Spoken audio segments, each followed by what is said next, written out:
nga tusembeza eggulu ku nsi, akabonero akooleka ebyo bye yayagala bikolwe ku nsi naye ng'ate bisinziira mu ggulu. Kyava yayigiriza n'agamba nti obwakabaka bwo bujje, by'oyagala bikolebwe mu nsi nga bwe bikolebwa mu ggulu. Ekitegeeza nti tewaali na kubaawo kikyukamu. Ebyali bikolebwa mu nsi eterabika byalina okukolebwa ne mu nsi erabika. Abali mu nsi erabika baalina kwebuuza, ffe abatabeerangako mu nsi eterabika tunaakola tutya era tunaamanya tutya ebiri mu nsi eterabika? Kyava abagamba nti tebabalimbanga nti obwakabaka bwa Katonda buli wano oba buli wali, naye mu mmwe nti buli mutonde ali mu mubiri kaakano alimu ekitundu ky'obwakabaka bwa Katonda mu ye. Kale singa akizuula n'akijjayo aba asembezza obwakabaka bwa Katonda ku nsi. Bwe tusomesa ne bayiga ne bakyusa embeera zaabwe ne bakyusa ebikolwa byabwe ne bagattibwako ne baba bulungi, tuba tuleese eggulu ku nsi. Naawe bw'oyimba n'otendereza emyoyo ne gikwatibwako ne gikyuka era ne gikyusibwa, ngiddamu okutegeera obuyite bwagyo mu mubiri, oba oleese eggulu ku nsi. Kale tumwebaza olw'obulamu, tumwebaza olw'omukka, tumwebaza olw'ebirungi byonna eby'omubiri n'eby'omwoyo. Abayita mu kusoomooza okw'enjawulo, okufiirwa, okufiirizibwa, obulwadde n'ensonga zonna ez'enjawulo ezinyigiriza, amazima gali nti buli omu waali walabira enjuba n'omusana. Ebiseera abantu bye bayitamu si byangu. Bw'obanga osobola okubaako ky'okyafuna olwaleero, weebaze Mukama Katonda, kubanga ebiseera si byangu. Tubasaasira nnyo abali mu buyinike n'abali mu mbeera engumu nga nzibu okutegeera n'okukkiriza. Tubagamba nti Mukama Katonda ye ntandikwa ate era ye nkomerero. Olwaleero ennaku z'omwezi enzingu ziri 2, omwezi gwa Kasambula eddaaza 2022. Mbaaniriza mu puroguramu Manya Kyoli, manya omulimu gwo, nange Simoni Ssenkaayi. Oli bwampita basajja ssubi mmanya nti ammanyi nnyo era antegeera nnyo. Njagala okwebaza abantu mwenna abasobola wakati mu mbeera eno enzibu, bwe nabasaba nti muganda ng'ono John Ensimbi akwata ebifaananyi bino n'amaloboozi gano n'agabateerayo ku YouTube ne musobola okubiraba, abaasobola okumusiima mbeebaza Roda Nalubwama ne Kizito Jime. Mwebale nnyo, mwebalire ddala. Amakya g'olwaleero wakati mu mbeera ezo zonna ez'enjawulo abantu ze bayitamu, njagala tutunuulire ebintu ebitonotono biki bye twali tegedde naddala mu biseera bino. Omulembe gwaffe guno ogwatuweebwa Ssaabasajja Kabaka, ffe ng'abavubuka, njagala tukijjukire era tukitegeere nti mu nsi ofuna ekyo ky'otaddemu kyekisooka. Mu nsi ofuna ekyo ky'otaddemu, you get what you put in. Ekyo ky'ofuna kisinziira ku maanyi, ku kwewaayo, ku bwagazi n'ebyo byonna by'okuŋŋaanya ebiseera byo, ensimbi zo n'oteekamu. Tewaliiwo ky'ogenda kusisinkana nga tewali ky'otaddemu. Tulowoozeseddwa abantu ab'enjawulo kubanga waliwo omuntu alina ssente n'omuntu omugagga banjawulo. Okubeera ne ssente omuntu osobola okuba nazo Katonda asobola okuzikuwa n'ozifuna. Naye obugagga bubeerako okukolerera, bubeerako okuteekateeka, bubeerako okusimba n'okunyweza n'okufukirira. So ng'ensimbi oyinza okufuna akabenje ka ssente, accident, akabenje ka ssente, bu ne bukya ku makya. Mulembe gwaffe guno gulimu ebyewuunyo. Oli n'asisinkana ensimbi. Kyangu naye okusobola okuzikuuma, okuzitambuza okuva ku mulembe ogumu okuzizza ku mulembe oguddako, kubeera kuteekateeka, kubeera kukola nnyo, kuba kwewaayo. Awatali ekyo tosobola kubaako ky'otuukako, era kituuka ekiseera ekyo ky'otagwanira ne kikuggibwako n'osigaza ekyo ky'ogwanira, kubanga ebintu byonna bitandikira mu bwongo, mu mutwe, ne bizimbibwa mu bwongo, bigenda okutuuka okubeerawo nga waliwo ebiyigiddwa, ebisaliddwawo n'ebikoleddwa. Ekyokubiri,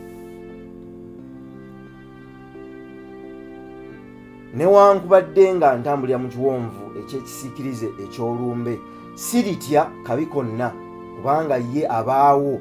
Ekitegeeza nti ndisigala ntambula nga ŋŋenda mu maaso. Kye ŋŋamba, newankubadde waliwo ki, sigala ng'otambula ng'oluubirira ekyo ky'oyagala. Okulemererwa, buli muntu akusisinkana mu bulamu, era olunaku olumu mu bulamu bwo ogenda kulemererwa ku kintu ekimu ky'oliba olinamu essuubi, oba ky'oliba oyagala, oba ky'oliba oyaayaanira okutuukako, ojja kulemererwako. Kubanga okulemererwa kitundu ku bulamu, ate era okulemererwa kye kintu Katonda mwakweka amasomo ag'enkizo mu bulamu. Naye ate newankubadde tusobola okubeera mu kulemererwa, tetuteekwa kuva ku kye twagala,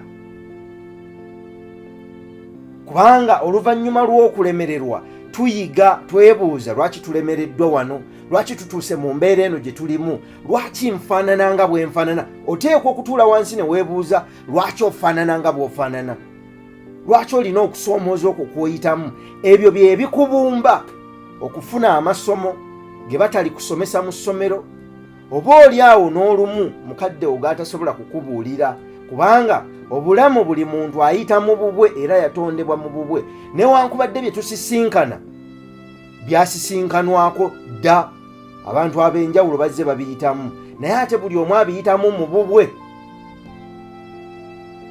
Nga bwe bakugamba nti bubanga bufumbo, tebuliiko formula nti 1+1 oba emugattako emu ojja kufuna 2. Oyinza okukola emugattako emu ne bakuwa 10 oba ne bakuwa 0, olumu n'ofuna omukisa n'ofuna 2, n'obulamu bwe buli. So newankubadde buli bwe butyo, wabeerawo ebituyigirizibwa okuva ku abo abazze bayita mu bintu eby'enjawulo ne tubafunako amasomo ago, ate ne tugasitula okugassa mu bulamu bwaffe. Kozesa okulemererwa ng'omukisa okutunulira ekkubo eppya mu ekyo ky'obadde okola. Bwe kigaana olwaleero mu nkola gy'obadde okikolamu, kozesa omukisa okuzuula ekkubo eppya okikole mu ngeri endala kisobole okugenda mu maaso. Y'ensonga ey'okubiri. Newankubadde nga bigumu, sigala ng'otambula. Ebiseera ebirungi bikusange ng'okyali muntu. Tolekaayo buntu bwo busitule wakati mu mbeera zonna enzibu. Ebiseera wansi w'enjuba, bw'osisinkana abantu bonna abakulu olwaleero, bajja kukugamba ekintu kimu: wansi w'enjuba tewali kibeerera okuggyako ebisuubizo bya Katonda. Buli ekitandika kikoma. Buli lw'olaba ekitandise, kabonero akalanga enkomerero. Buli lw'olaba enkomerero y'ekintu, kabonero akalanga entandikwa empya. Kale tolemera mu ntandikwa, ate tolemera mu nkomerero. Sigala ng'otambula, ng'okkiriza nti tewali mbeera ya lubeerera, n'eyo gy'oyitamu wagiyitamuuko. Naye oyinza okuba tewagiyitamu mu bugenderevu. Nga bw'otaagiyitamu mu bugenderevu, n'eno ojja kugiyitamu Mukama Katonda nga emubeezi. Ekyokusatu, sigala ng'oli ggwe. Do not conform to the patterns of this world, but rather be transformed by the renewing of your mind. Togoberera nsi na mbuyaga ya nsi nga bwekunta. Zabuzza bujja endowooza yo ng'oddamu okutegeera entandikwa y'ebintu, naye ng'osigadde oli ggwe. Bwe twali abato twalina ebirooto. We had dreams. Noono John yalina ebirooto. Twalina ebirooto eby'okubeera ebintu eby'enjawulo. Byatandika okukyuka bwe twatandika okukula, nga tujja tukula tusisinkana okusomooza okw'enjawulo, byatandika okukyuka.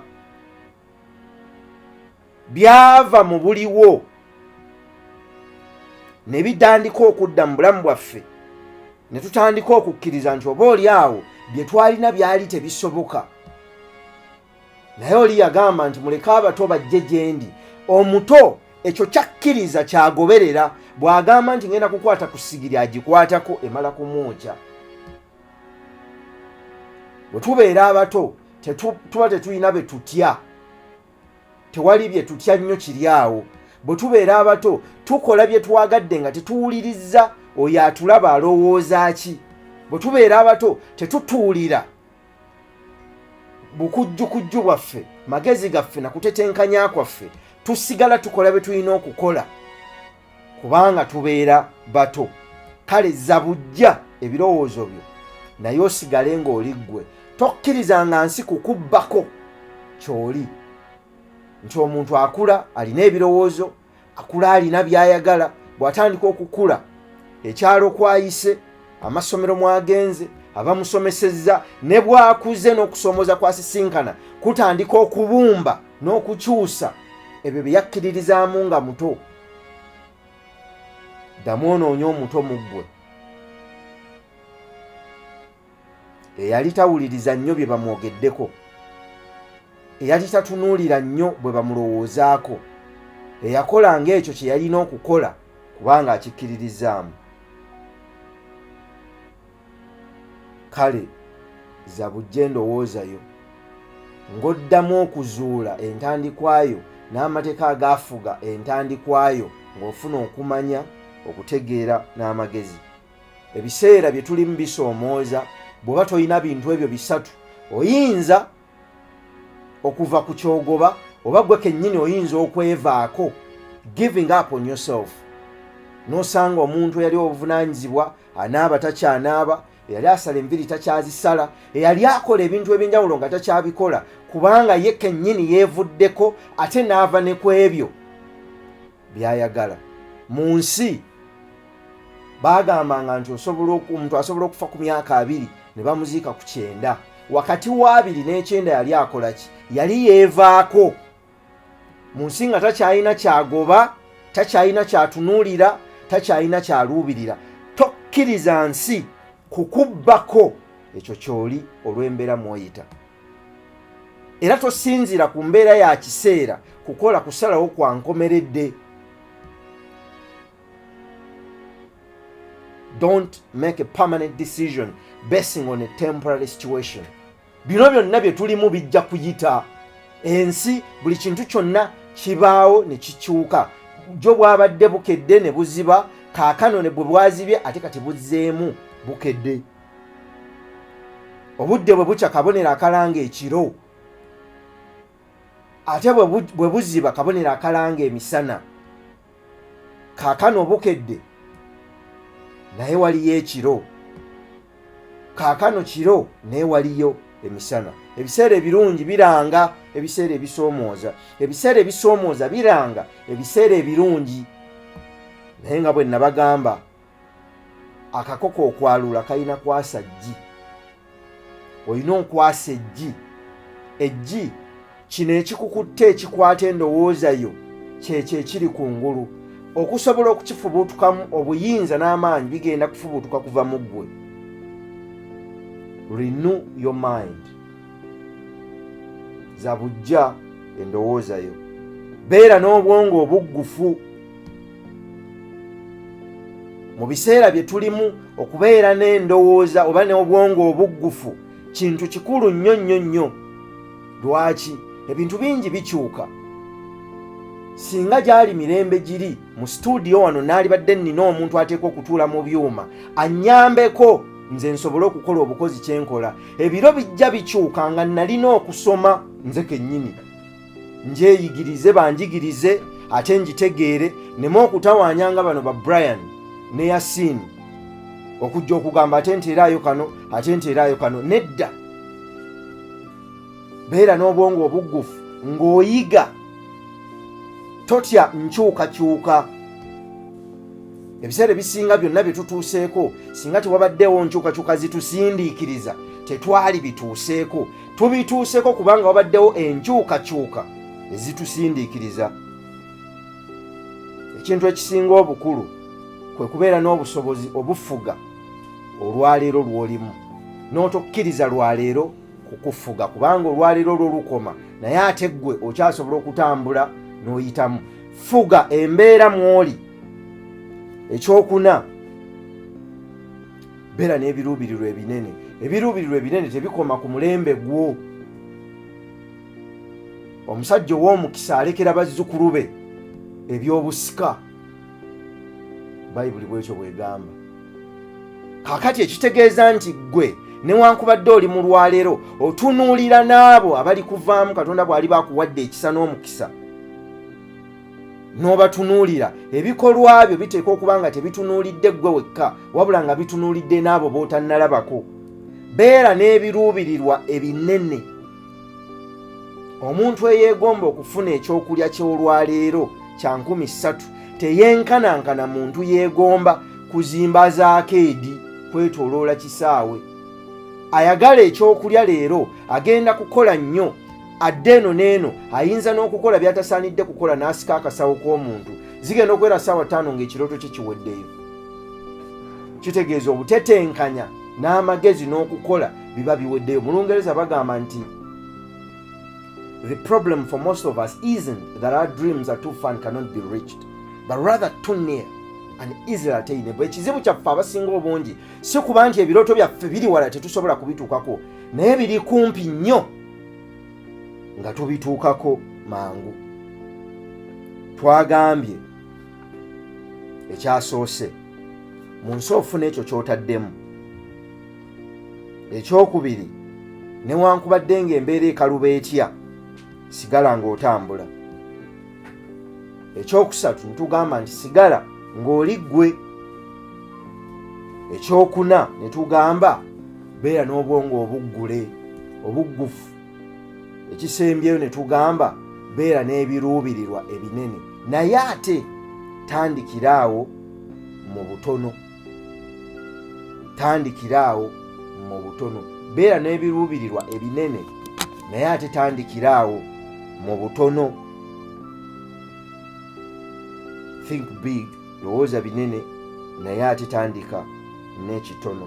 Njagala okusembyayo kino. Mu biseera nga bino beera kumpi n'abantu abatuufu. Sigambye abantu abalungi, abantu abatuufu. Abantu bonna balungi, all people are good, but they may not be right. Bayinza okuba nga si batuufu. Mu kiseera nga kino beera n'abantu abatuufu abakuzaamu essuubi, abakusitula, kubanga ffe tuli butunda mu nsi. Tubala nnyo nga tulandiziddwa naye tetusobola kwerandiza, batulandiza bulandiza. N'omukisa kaakano gwe nninze ogw'amaanyi oba emikisa gyonna emirala egijja, kkiriza oba gaana gigenda kuyitira ku bantu. Ne we twogerera waliwo alina omukisa gwange akyatudde nagwo. Naawe kyonoonya ne bw'onooba musabi nnyo ng'osaba essaala ezifaanana zitya, omukisa gw'osabira gugenda kuyitira ku muntu. Ate era mwattu era abantu be bayimirira mu mikisa. Mu nsi weetaaga abantu okuwangula, ate weetaaga okuggyako abantu osobola okuwangula. Si mu bubi, wabula ng'olaba tagwanidde kubeera kumpi.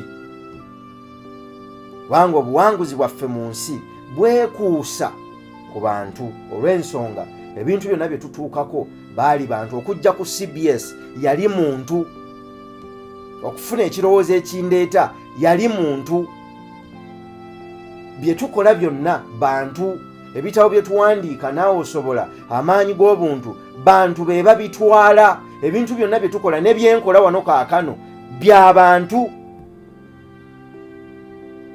Obuyungiro bwo busalawo omuwendo gw'omu nsi. Your network determines your net worth. Obuyungiro bwo obw'abantu, obumanye bwo busalawo n'omuwendo gw'omu nsi. Tunuulira abantu b'obeera nabo, naku zino mukiyita kuwangaala, si kituufu. Tunuulira abantu b'obeera nabo ebiseera bye ebisinga abasooka 5 bwe bafaanana bw'ogenda okufaanana, bye bakola by'ogenda okukola. Kale njagala okubeebaza okuwaayo ebiseera, njagala okubeebaza okuguma n'okunywera newankubadde obulamu buzibu. Sister Christine Emunyonyo, newankubadde obulamu busoomooza, weebala okuguma, mwebala okusigala nga mukola bye mukola, weebala okuddamu n'ogituulamu oddayo e Kampala, weebala okuddamu n'oggulawo. Si ky'abantu ba myoyo mitono okusigaza okukkiriza mu biseera bye tuyitamu eby'okusoomooza, oba muntu w'amaanyi nnyo obaako ekisa kya Katonda. Kale njagala okubaagaliza ekiseera ekirungi n'eggandaala eddungi.